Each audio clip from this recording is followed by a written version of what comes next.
नमस्कार साथियों, स्वागत है आपका हमारे चैनल टीएनटी ज्ञान में।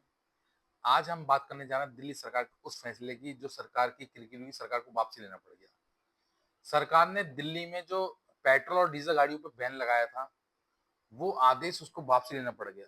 अब क्यों वापसी लेना पड़ा, इसकी क्या वजह है, इस पे हम विस्तार से चर्चा करेंगे। आपको बताएंगे कि क्या-क्या दिक्कतें दिल्ली सरकार के सामने फेस हुई, किस कारणों से दिल्ली सरकार को अपना फैसला वापसी लेना पड़ा और किस तरीके से पब्लिक ने वहां पर विरोध किया और इस कदर विरोध किया कि उनको ये फैसला वापसी लेना पड़ा। देखिए, दिल्ली सरकार ने हाल ही में अभी एक फैसला जारी किया जब सरकार बनी उनकी, कि दिल्ली में पेट्रोल और डीजल गाड़ी दोनों बैन होंगी। पहले जो सरकारें थी वो डीजल गाड़ी की बात करती थी हमेशा कि डीजल गाड़ी से पॉल्यूशन होता है ना? लेकिन इन सरकार ने दोनों गाड़ियों को बैन कर दिया, डीजल भी, पेट्रोल भी। और तो और कमाल की बात ये रही कि जिन गाड़ियों ने 15 साल का रोड टैक्स जमा कर रखा है, उनको 10 साल में बैन करने की बात हुई। अब सोचिए, जिन गाड़ियों का 15 साल का रोड टैक्स जमा है, उनको आप 10 साल में बैन करेंगे, तो क्या 5 साल का रोड टैक्स उनका वापसी करेंगे आप? यही सारी दिक्कतें उनके सामने फेस हुई और लोगों ने उनको ट्रोल करना शुरू कर दिया, जिनके कारण उनको ये फैसला वापसी लेना पड़ा। देखिए, एक वहाँ पे एक संस्था है जो ये सारी चीज़ें देखती है, उसका नाम है CAQM करके। उसने कहा कि इन पेट्रोल डीजल गाड़ियों को बैन करना पड़ेगा आपको। जो डीजल गाड़ी है उसको 10 साल में बैन करना पड़ेगा, जो पेट्रोल गाड़ी है उसको 20 साल में बैन करना पड़ेगा। तो अब सरकार ने उनकी बात मानी।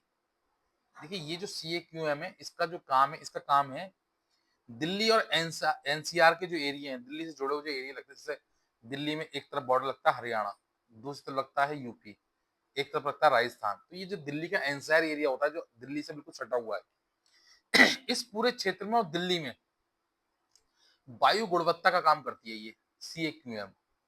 इसका काम है कि कैसे करके जो वायु प्रदूषण हो रहा है उसको रोका जाए, चाहे वो फैक्ट्री द्वारा हो, चाहे वो गाड़ियों द्वारा हो, चाहे वो पराली के जलाने के द्वारा हो, किसी भी तरह हो, उस पे रोक लगाई जाए। गवर्नमेंट ने उसको पूरी पावर दे रखी है, उस पे मतलब उसको अधिकार है कि वो 1 करोड़ तक की पेनल्टी डाल सकती है ऐसे संस्थानों पे, ऐसे उद्योगों पे या ऐसे कारोबारों पे जिनकी वजह से पॉल्यूशन हो रहा है, और सजा का भी प्रावधान है उसमें। तो ये सारी पावर उसको सरकार ने केंद्र सरकार के द्वारा दी गई, राज्य सरकार के द्वारा दी गई। लेकिन इसके साथ-साथ उसका एक काम और था कि जो भी उसके इंटीरियर थे, जो दिल्ली NCR से लगे हुए थे, उनकी राज्य सरकारों से कोऑर्डिनेशन करना था उनको। क्योंकि अगर मान लीजिए उनके उनके आस-पास में जो बैन लगाएँगे अगर आप, जैसे आप मानिए कि अगर दिल्ली से जो छुटा हुआ NCR का एरिया है, यूपी का, वो है नोएडा और गाजियाबाद। तो अगर नोएडा और गाजियाबाद में अगर बैन लगाना है, तो आपको यूपी सरकार से बात करनी पड़ेगी। तो यूपी सरकार के जो भी पॉल्यूशन वाला कंट्रोल विभाग है, जो देखता है इन सब चीज़ों से आपको कोऑर्डिनेशन करना पड़ेगा। आपको हरियाणा के उस विभाग से कोऑर्डिनेशन करना पड़ेगा, आपको राजस्थान के करना पड़ेगा। तो ये सब चीज़ें जब होनी शुरू हुई धीरे-धीरे करके, तो उन राज्यों ने से भी विरोध होना शुरू हुआ। उधर से भी विरोध हुआ। दूसरी चीज़, आपने ये देखा होगा, एक एक बहुत ज़्यादा ट्रेंड में रहा, एक मैसेज आपने देखा होगा एक व्यक्ति का, जिसकी मर्सिडीज 85 लाख की 2 लाख में बिकी। उस व्यक्ति ने अपनी मर्सिडीज 85 लाख वाली 2 लाख की बेची और सोशल मीडिया हैंडल पर उसने डाला भी। उसने अपना दर्द, उसका जो दर्द था वो झलक के बाहर आया और सबको महसूस करवाया उसने। उसने बताया कि ये दिक्कत आज मेरे साथ हुई है, आप लोगों के साथ भी हो रही है, सबके साथ होनी है। देखिए क्यों, जब हम लोग उसका पूरा टैक्स जमा कर रहे हैं गाड़ी का और सारे सर्टिफिकेट ले रहे हैं हम लोग समय-समय पे उसका पॉल्यूशन करवा रहे हैं। अगर आप देखेंगे, जो भी गाड़ी आप लेते हैं, जो भी आप कार लेते हैं, तो शुरू में जो उसका टाइम पीरियड है उस समय तो उसकी वैलिडिटी है ही है। उसके बाद भी आप देखेंगे हर राज्य में पॉल्यूशन सर्टिफिकेट मिलता है। आपको पता होगा कि पॉल्यूशन का चालान सबसे महंगा है। लगभग मेरे ख्याल से 11,000 रुपए चालान होता है पॉल्यूशन पे। और आपके द्वारा सर्टिफाइड सेंटर हैं, जो पॉल्यूशन का सर्टिफिकेट देते हैं, पॉल्यूशन चेक करते हैं। हम उनसे जब अपना पॉल्यूशन चेक करवा के सर्टिफिकेट ले रहे हैं, तो हमारी गाड़ी बैन क्यों हो? या तो वो जो सर्टिफिकेट दे रही है कंपनी, उसको बंद किया जाए, इस टाइप का भ्रष्टाचार रोका जाए। एक तरफ तो हम पॉल्यूशन का सर्टिफिकेट ले रहे हैं, क्लियरेंस मिल रहा है कि हमारी गाड़ी पॉल्यूशन नहीं कर रही है, दूसरी तरफ आप हमारी गाड़ी 10 साल या 15 साल बाद बैन कर दे रहे हैं। ये तो सरकार का दोहरा चरित्र है। भाई रेवेन्यू जनरेट तो आप पूरा कर रहे हैं, लेकिन आम आदमी की जेब में आप डाका डाल रहे हैं। कहीं ना कहीं इसका विरोध हुआ, और कहीं ना कहीं देखिए जो सरकार थी, दिल्ली सरकार रेखा गुप्ता की, उसको ये फैसला वापसी लेना पड़ा। देखिए एक समय था जब केजरीवाल जी सरकार में थे, तो रोज नया नया कुछ ना कुछ लाके दिल्ली सरकार को हाईलाइट में रखते थे, और उनकी कमी अब रेखा गुप्ता जी भी पूरी कर रही हैं। वो भी रोज एक नया कुछ लाके ऐसा कर देती है कि दिल्ली सरकार हाईलाइट में रहे। तो ये जो इंसिडेंस उन्होंने करा है, ये जो पाबंदी लागी करी, जिसकी वजह से सरकार फिर से दिल्ली में हाईलाइट हुई कि दिल्ली की तरफ जाते में भी लोग घबराएंगे। देखिए एक चीज बता दूं मैं आपको, दिल्ली ऐसा क्षेत्र है, आसपास के सब लोग उस इंटीरियर में घूमते हैं। राजस्थान, हरियाणा, गाजियाबाद, मेरठ, नोएडा, ये जो एरिया हैं इसके आसपास के, ये सराउंडिंग 60-70 किलोमीटर के जो एरिया हैं, इनका डेली वहां अप डाउन होता है। अब आप समझिए कोई गाड़ी यूपी में बैन नहीं है, हरियाणा में बैन नहीं है, राजस्थान में बैन नहीं है, लेकिन दिल्ली में बैन है। अब उस व्यक्ति को दिल्ली होकर गुजरना है, तो क्या होगा, उसकी गाड़ी वहां रोक ली जाएगी, उसकी गाड़ी पे वहां चालान हो जाएगा, गाड़ी बैन हो जाएगी। तो उसके साथ कितनी दिक्कतों का सामना करना पड़ेगा उसको। अब आप समझिए ना कि जो मिडिल क्लास व्यक्ति है, देखिए सबसे ज्यादा चोट यहाँ पे किसको लगी, सबसे ज्यादा चोट लगी यहाँ मिडिल क्लास व्यक्ति को। आप ये समझिए मिडिल क्लास जो व्यक्ति है, उस पे एक कार होती है, और मुझे लगता है कि वो कार रोज चला भी नहीं पाता।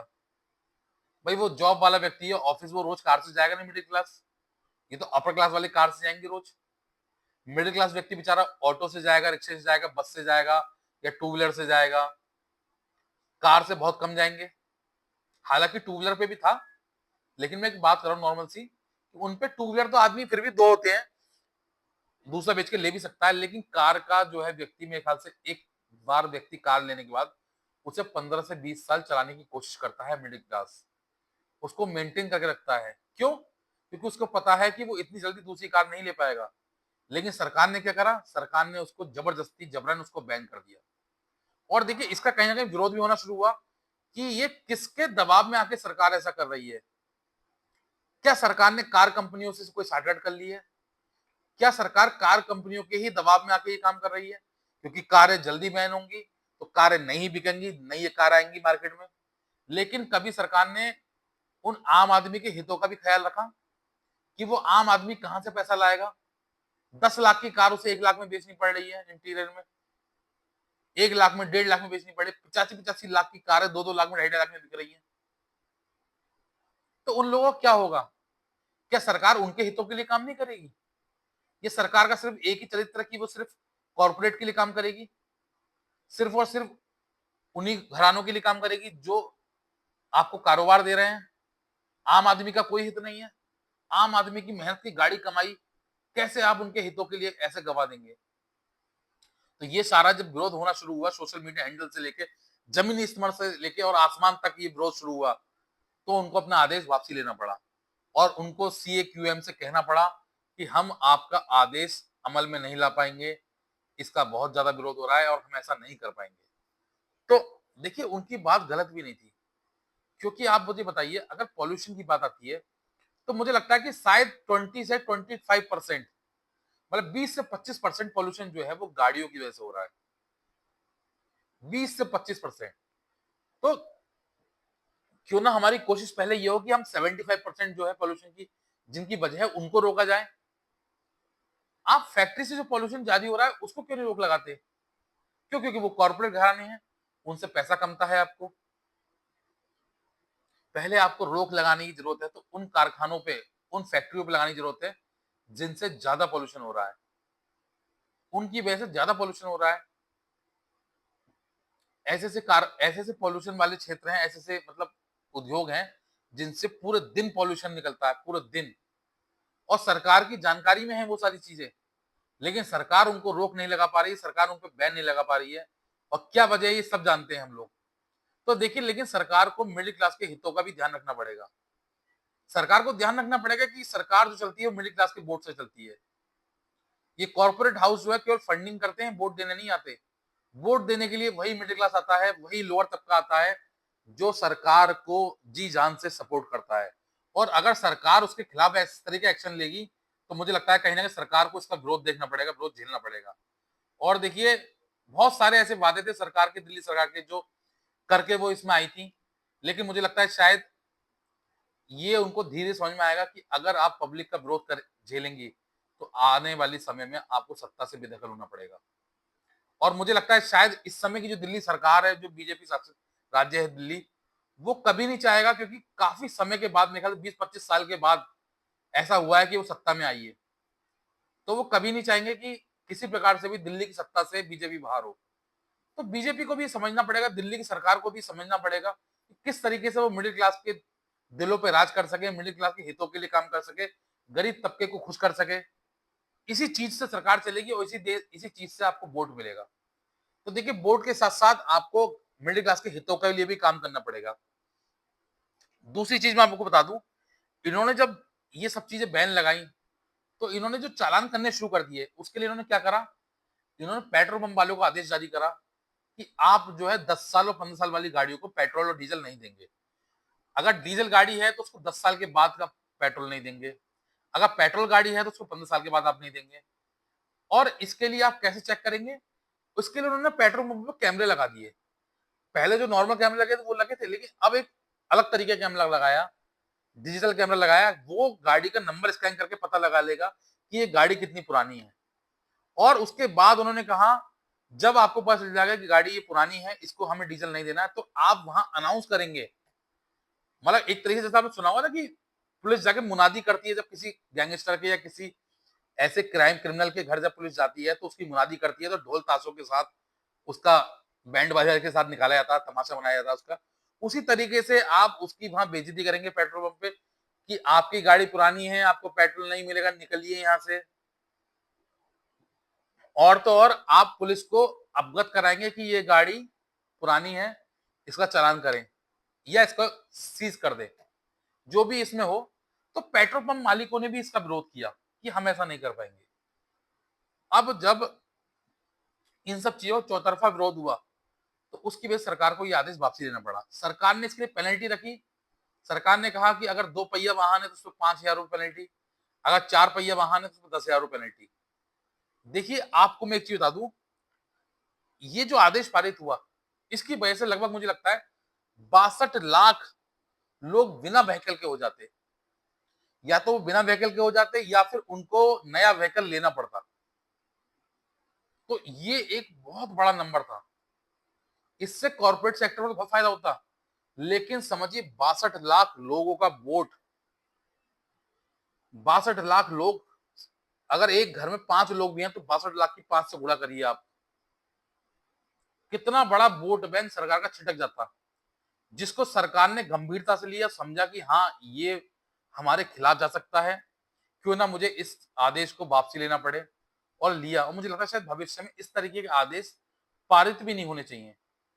देखिए, अगर आप गाड़ी का फिटनेस दे रहे हैं, अगर आपको करना है ना, तो आप एक काम करिए, उसके लिए आप उसका फिटनेस टेस्ट करवाइए और उस लेवल का कराइए कि अगर गाड़ी में पॉल्यूशन हो रहा है, गाड़ी में कोई कमी है, तो उसको बैन करा जाए, या उसमें कोई ऐसा टेक्निक लगाई जाए, उसमें कुछ ऐसा अपडेशन किया जाए जिसकी वजह से पॉल्यूशन ना हो। सरकार इस दिशा में काम करे ना। सरकार केवल सीधे, जैसे कहते हैं कि एकदम जड़ काटने में क्यों लगी हुई है। अगर किसी डाली में, किसी पत्ते में कोई कीड़ा लग गया है तो उसका इलाज किया जाए। भाई, ये कोई इलाज थोड़ी हुआ कि जड़ से पेड़ काट दिया। अगर आपको इलाज करना है तो उस टहनी का इलाज करिए, उस पत्ते का इलाज करिए जहां कीड़ा लग गया है। लेकिन अगर आप जड़ काट देंगे तो ये इलाज नहीं हुआ, ये तो कसाई वाला हाल हो गया। आपको डॉक्टर बनना है, आपको वो बीमारी ठीक करनी है, आपको प्रदेश चलाना है, तो आपको फैसले इस तरीके से लेने पड़ेंगे कि जिससे जो एक बड़ा जनसमूह है उसको नुकसान ना हो। देखिए, कॉर्पोरेट हाउस में चुनिंदा लोग हैं, लेकिन एक बहुत बड़ा जनसमूह जो है वो मिडिल क्लास में आता है, लोअर तबके में आता है, जो बाइक चलाते हैं और जो 5 लाख से 6 लाख तक के बीच की कारें चलाते हैं। अगर आप उनको बैन कर देंगे तो कैसे काम चलेगा। तो मुझे लगता है शायद दिल्ली सरकार ने ही फैसला लिया और दिल्ली सरकार ने एक फैसला और लिया, आर्टिफिशियल रेन कराने का। जो दुबई में उन्होंने कराया, वो आज भारत में भी, दिल्ली में भी दिल्ली सरकार कराने जा रही है। लेकिन मुझे लगता है ये बहुत गलत समय पे ये डिसीजन लिया है। अब तो बारिश का मौसम है, मानसून सीजन चल रहा है, इस समय बारिश कराने क्या फायदा आर्टिफिशियल रेन कराने का। अगर आर्टिफिशियल रेन करानी है तो कराएं आप अक्टूबर के बाद कराएं, जिस समय पॉल्यूशन पीक पे होता है उस समय कराएं। जो विंटर का समय है उस समय पॉल्यूशन दिल्ली में ज्यादा होता है, उस समय आप कराएं अगर कराना है आपको। इस समय तो जरूरत नहीं है इस चीजों की। तो सरकार को इन चीजों को ध्यान देना चाहिए, और मुझे लगता है सरकार को मिडिल क्लास के हितों का सबसे ज्यादा ध्यान देना चाहिए, क्योंकि मिडिल क्लास ये ऐसा तबका है जो सरकार बनाता है, सरकार गिराता है। और मुझे लगता है शायद दिल्ली सरकार कभी नहीं चाहेगी कि उसको दिल्ली की सत्ता से बेदखल होना पड़े। तो दिल्ली सरकार को ये फैसला बहुत बढ़िया दिल्ली सरकार ने लिया कि अपने फैसले को वापसी लेना पड़ा और आम आदमी के हितों के लिए काम किया। तो मुझे लगता है शायद जो जानकारी मैं आपको देना चाहता था अब तक पहुंची होगी। और अगर मेरी दी हुई इन्फॉर्मेशन आपको अच्छी लगी हो तो हमारे चैनल से जुड़े रहें, हमारे वीडियो को लाइक करें, शेयर करें और सब्सक्राइब करना ना भूलें। Thank you.